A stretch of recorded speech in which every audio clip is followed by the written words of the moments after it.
Imagine a man who built his fortune on mistakes, a man who defied common sense, logic, and even his own peers, yet somehow each wild gamble he took paid off. Welcome to the bizarre and fascinating world of Timothy Dexter, one of the strangest self-made millionaires in American history. Born in 1747 in Massachusetts, Dexter was not destined for greatness, or so everyone thought. With little education and a flair for the absurd, he started as a leather dresser, scraping by in near poverty. But what set him apart was a level of confidence and audacity that bordered on lunacy. Dexter decided he needed to move up in the world and married a wealthy widow, Elizabeth Frothingham. Using her money, he bought a mansion and began to mingle with New England's elite, much to their irritation.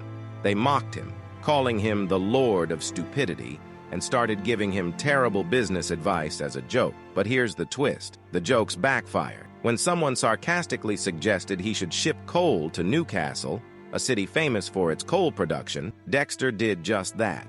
He packed ships with coal and sent them off. Unbelievably, a miners' strike in Newcastle created a sudden demand for imported coal, and Dexter made a fortune. Not content to stop there, he tried another foolish venture. He sent warming pans, used to heat beds, to the tropical Caribbean. It should have been a failure, but plantation owners bought them all, to use as molasses ladles. And then there were the stray cats. Encouraged to export them to the Caribbean, Dexter obediently rounded up all the strays he could find and shipped them off. The result? Another bizarre success, as the cats were used to control the island's rampant rat population. Dexter's unorthodox triumphs only fueled his ego. He declared himself the greatest philosopher in the Western world, and even wrote a book titled Pickle for the Knowing Ones. It was filled with rambling sentences, riddled with spelling errors, and famously lacked punctuation. When readers complained,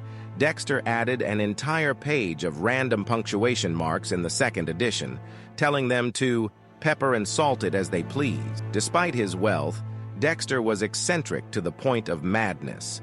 He staged his own funeral just to see how people would react, and was enraged when his wife didn't mourn convincingly enough. "She doesn't love me," he reportedly declared. By the time of his death in 1806, Timothy Dexter had cemented his legacy as an accidental genius, or perhaps the luckiest fool in history. His life is a reminder that audacity, risk-taking, and even sheer absurdity can sometimes lead to greatness. So, was Timothy Dexter a visionary, or was he just the world's luckiest man? You decide. If this story intrigues you, dive deeper into the life of Timothy Dexter. Let's explore the fascinating line between luck and genius, and how one man turned ridicule into riches. Subscribe to the Archive Pulse for more stories like this.